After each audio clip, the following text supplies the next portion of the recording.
Happy MLK Day, everybody. We all know it's a day off, but Yeah. be honest, do you really know why we celebrate it? I mean, most people know the name, maybe a few facts. Right. But the whole journey to make this a holiday, oh man, it's full of twists and turns. We're doing a deep dive into the story of MLK Day today. I love it. Trust me, you'll want to buckle up for this one. For sure. We got firsthand accounts, powerful speeches. We even got a chart-topping anthem that played a key role in all this. It's amazing what you find when you go deeper, you know? Seriously. I mean, we all know MLK Day 2055, that's January 20th, third Monday of January. Right. Even lines up with the presidential inauguration this year. Kind of cool, huh? Yeah. It does add another layer to things, doesn't it? And speaking of significance, MLK Day is unique. Only federal holiday that's also a national day of service. See, now that's something I bet a lot of people don't realize. It's not just about taking a break. It's about giving back. Exactly. It's about turning reflection into action, you know?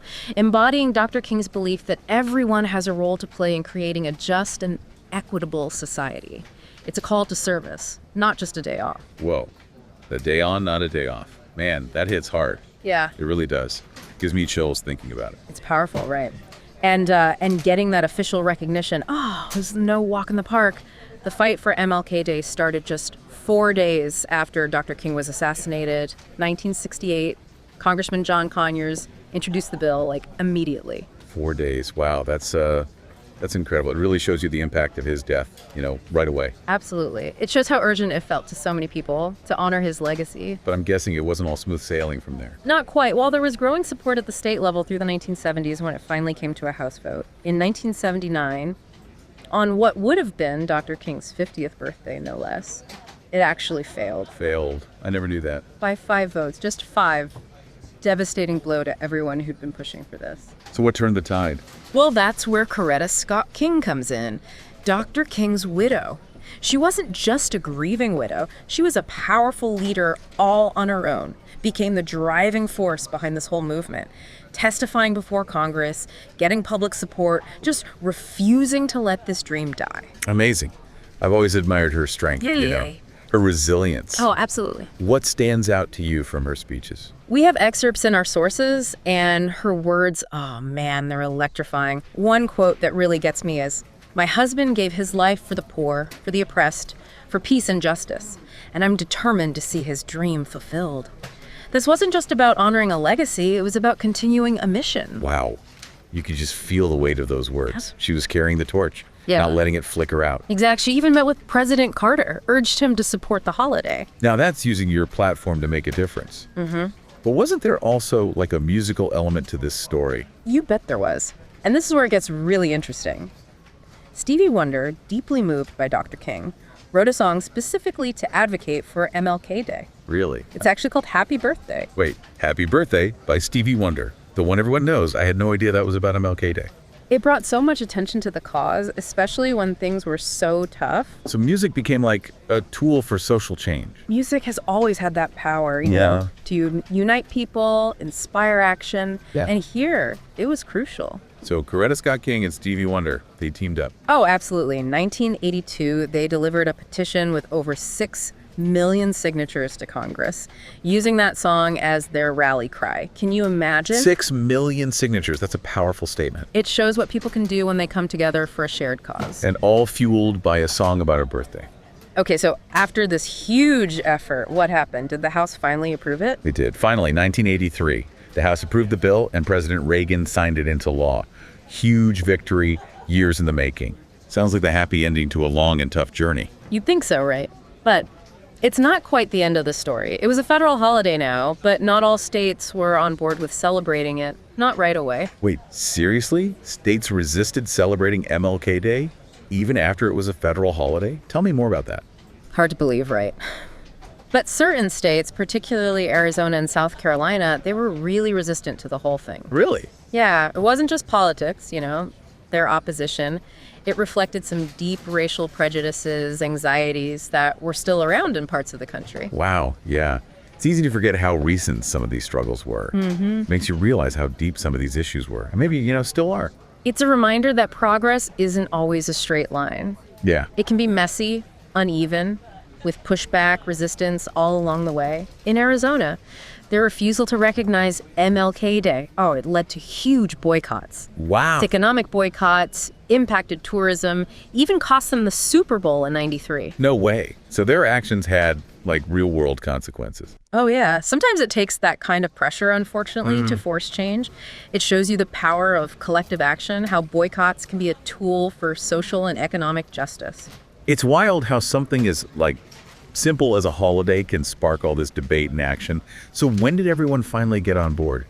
Long road. Texas officially recognized it in '91. And finally, in the year 2000, every state in the nation acknowledged MLK Day. Took over 2 decades, but Dr. King's dream of a national day, recognition, A&D service, finally a reality, all 50 states. Wow, the year 2000 feels both recent and like forever ago. It does, doesn't it? It makes you think how much has changed since then, how much work's still left to do, too. You mentioned MLK Day lands on the 3rd Monday of January because of the Uniform Monday Holiday Act. That was back in '68, right? Mm-hmm.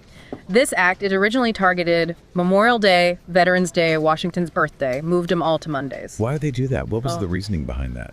Partly economics, partly changing social patterns, moving them to Mondays, created longer weekends, encouraged travel, spending, really changed how we experience holidays here in America.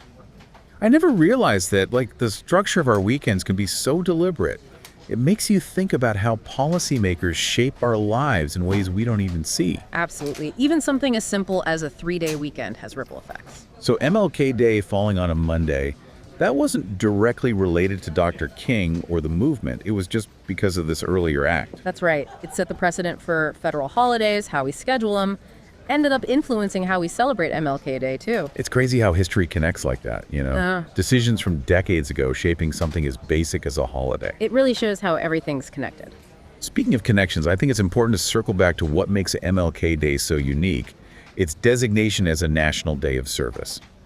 We touched on this earlier, but I'd love to, dive a little deeper. What does it really mean to celebrate this day on, not off? It's a call to action, an invitation to, embody Dr. King's vision of a just and equitable society, moving beyond just remembering and actually engaging in service.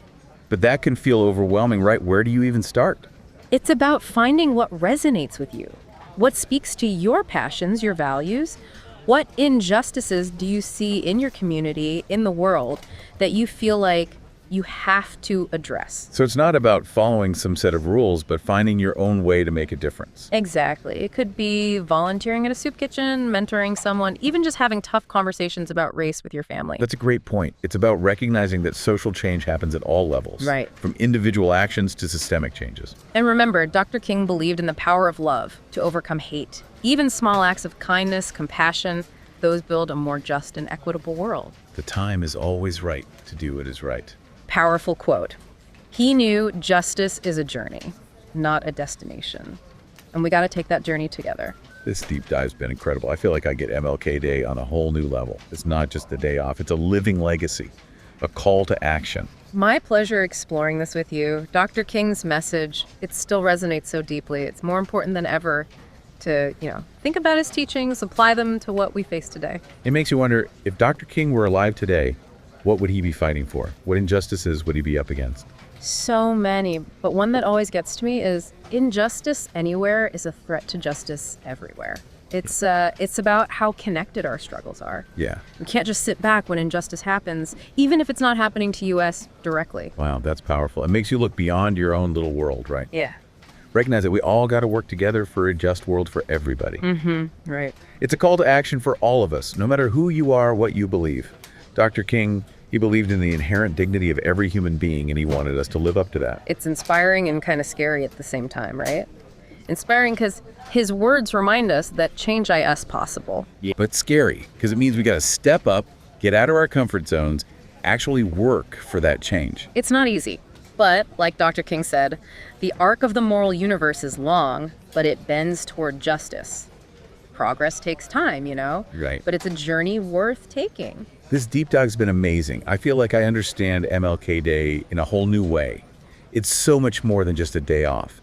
It's a day to think, to act, to recommit to justice and equality. It's been great exploring this with you. Dr. King's legacy is a reminder that we all have a part to play in creating a better world. So as we wrap up, we want to leave you with this question. What will you do with this day of service? How will you honor Dr. King? How will you help make his dream a reality? Whether it's something big or small, remember that even the smallest things can make a difference. Create positive change around you. Keep learning, keep asking questions, keep fighting for a better tomorrow. Thanks for joining us on this journey. We'll see you next time on The Deep Dive.